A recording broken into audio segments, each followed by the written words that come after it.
এবার ন্যাটোর সঙ্গে উত্তেজনার মধ্যে চীন রাশিয়ার সামরিক মহড়া। আরো বিস্তারিত জানিয়ে দিব। এদিকে ইসরায়েলের 5 জন নাগরিক ও 3টি সংস্থার উপর নিষেধাজ্ঞা। এবার পাকিস্তানে গাড়ি বোমা হামলায় 3 জন সেনা নিহত। এদিকে 2 দিন না যেতে নিরাপদ অঞ্চলে আবারও ইসরায়েলি হামলা। আরো জানিয়ে দিব, এবার গাজা নিরাপদ এলাকায় হামলা, বিশ্বজুড়ে নিন্দার ঝড়। এদিকে গাজায় ভয়াবহ হামলা, যুদ্ধবিরতির আলোচনা থেকে সরে দাঁড়ালো হামাস। এবার উপকূলে চীনের বিশাল উপকূল রক্ষা জাহাজ মোতায়েন, সতর্ক অবস্থানে ফিলিপাইন। এবং সর্বশেষে জানিয়ে দিব, এদিকে ট্রাম্পকে রিপাবলিকান পার্টির প্রেসিডেন্ট প্রার্থী ঘোষণা। শুনছিলেন সংবাদ শিরোনাম, এখন বিস্তারিত। তবে তার আগে অনুরোধ থাকবে, এই ভিডিওতে একটি লাইক দিন এবং কমেন্টস করে জানিয়ে দিন আপনি কোন জেলা থেকে বা কোথায় থেকে আমাদের সাথে যুক্ত রয়েছেন। এবং সংবাদের সর্বশেষ গুরুত্বপূর্ণ আপডেট পেতে চ্যানেলটি সাবস্ক্রাইব করে আমাদের সঙ্গেই থাকুন। এবার ন্যাটোর সঙ্গে উত্তেজনার মধ্যে চীন রাশিয়ার সামরিক মহড়া। সামরিক জোট ন্যাটোর সঙ্গে টানাপোড়েনের মধ্যেই যৌথ সামরিক মহড়া শুরু করেছে চীন ও রাশিয়া।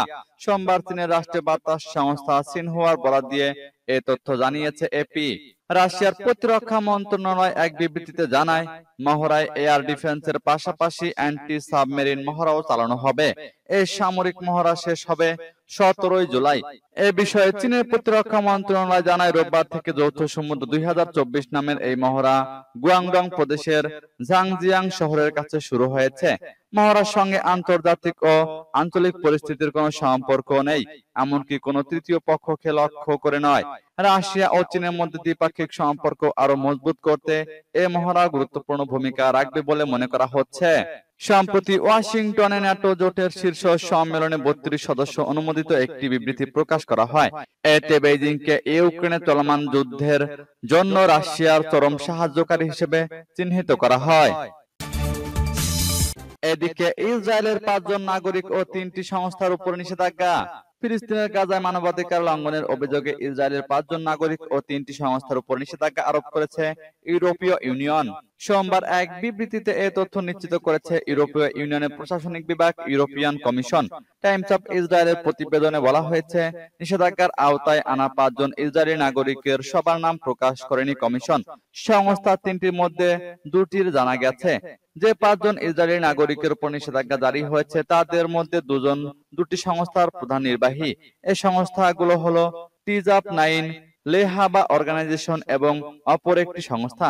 যে 2 ব্যক্তির নাম জানা গেছে, বেনজিওন গোপেস্টেইন এবং ইসাস্টার মান্নে। ইসাস্টার মান্নে একটি স্থানীয় পত্রিকার প্রধান নির্বাহী।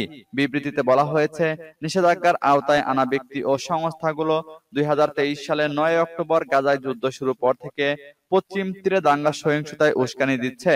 পাশাপাশি গাজায় খাদ্য, পানি এবং জ্বালানির প্রবেশ নিয়মিত বাধা দেওয়ার অভিযোগও রয়েছে এই ব্যক্তি ও সংস্থাগুলোর কর্মীদের বিরুদ্ধে। এদিকে আন্তর্জাতিক সম্প্রদায়ের চাপ তোয়াক্কা না করে অবরুদ্ধ গাজা উপত্যকায় তাণ্ডব চালিয়ে যাচ্ছে নেতানিয়াহু প্রশাসন।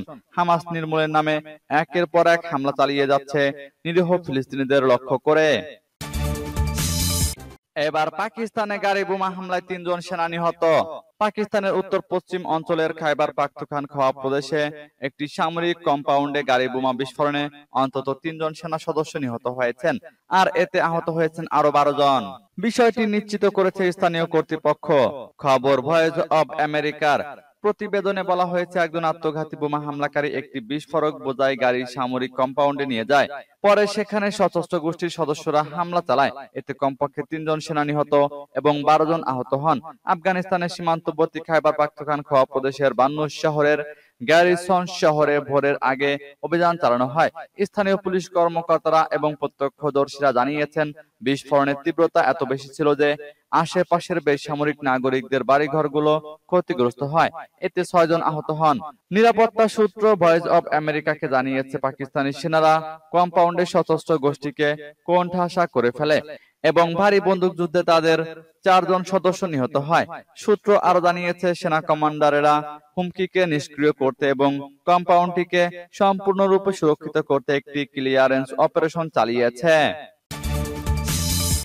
এদিকে 2 দিন যেতে না যেতে নিরাপদ অঞ্চলে আবারও ইসরায়েলি হামলা।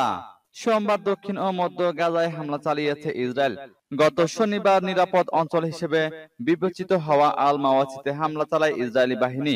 এই হামলা 2 দিন না যেতেই আবার হামলা চালিয়েছে ইসরায়েল। বার্তা সংস্থা রয়টার্স জানিয়েছে, ফিলিস্তিনি প্রতিরোধ আন্দোলন হামাসের উপর আরো চাপ সৃষ্টির জন্যই এই কৌশল নিয়েছে দেশটি। গাজা উপত্যকার আল মাওয়াসিতে হাজারো বাস্তুচ্যুত ফিলিস্তিনি আশ্রয় নিয়েছিল। জায়গাটি ছিল তাঁবুতে পরিপূর্ণ। শনিবার ইসরায়েলের আকস্মিক হামলায় 90 জন নিহত এবং অন্তত 3 শতাধিক আহত হওয়ার খবর পাওয়া যায়। সোমবারের হামলায় ঠিক কতজন নিহত হয়েছে তা নিশ্চিত করেনি রয়টার্স। বাস্তুচ্যুত ব্যক্তিরা রয়টার্সকে বলেছেন, চতুর্দিকে ধ্বংসস্তূপের মধ্যে তারা এখন কোথায় যাবে সে সম্পর্কে কোনো ধারণা নেই। হামলার প্রত্যক্ষদর্শী আল মাওয়াসির বাজারের একজন বিক্রেতা রয়টার্সকে বলেন, ওই মুহূর্তে আমার পায়ের নিচে মাটি কেঁপে ওঠে এবং আকাশে প্রচন্ড ধুলোবালি উড়ে ছড়িয়ে ছিটিয়ে টুকরো টুকরো মৃতদেহ দেখেছি, যা আমি আমার জীবনে দেখিনি এমন কিছু। এবার গাজার নিরাপদ এলাকায় হামলা, বিশ্বজুড়ে নিন্দার ঝড়। এবার গাজার নিরাপদ এলাকায় হামলা, বিশ্বজুড়ে নিন্দার ঝড়।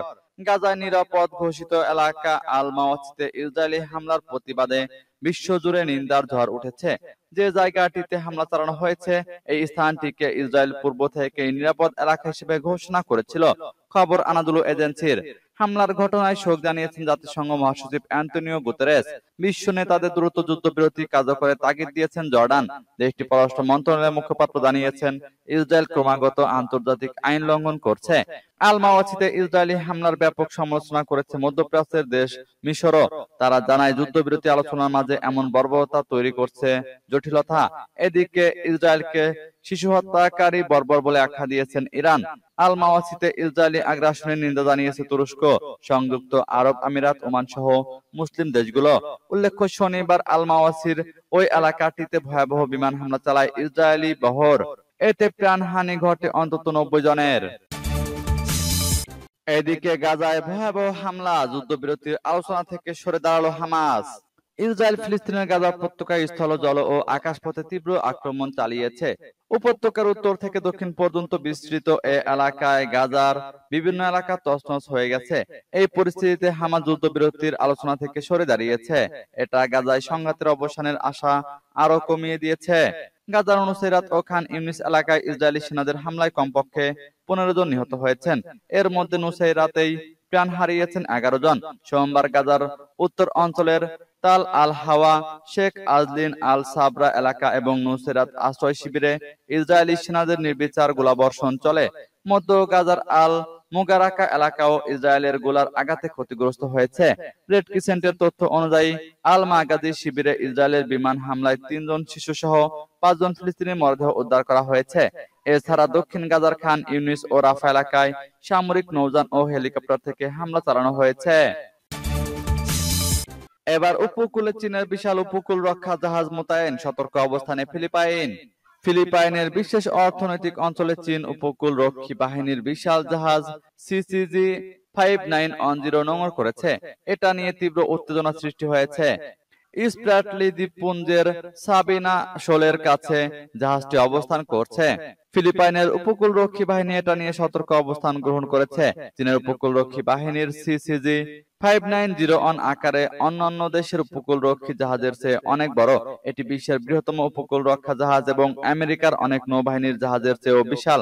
541 ফুট লম্বা এবং 1,20,00,000 কেজি স্থানচ্যুতির এই জাহাজটি সামরিক শক্তির প্রতীক। ফিলিপাইনের উপকূল রক্ষী বাহিনী চীনের এই জাহাজটিকে চ্যালেঞ্জ করেছে। দক্ষিণ চীন সাগরের এই বিতর্কিত এলাকায় চীনের উপস্থিতি ফিলিপাইনের জন্য একটি বড় হুমকি। চীন নিজেদের সামুদ্রিক এলাকা হিসেবে দাবি করলেও ফিলিপাইন এটি তাদের বিশেষ অর্থনৈতিক অঞ্চল বলে দাবি করে।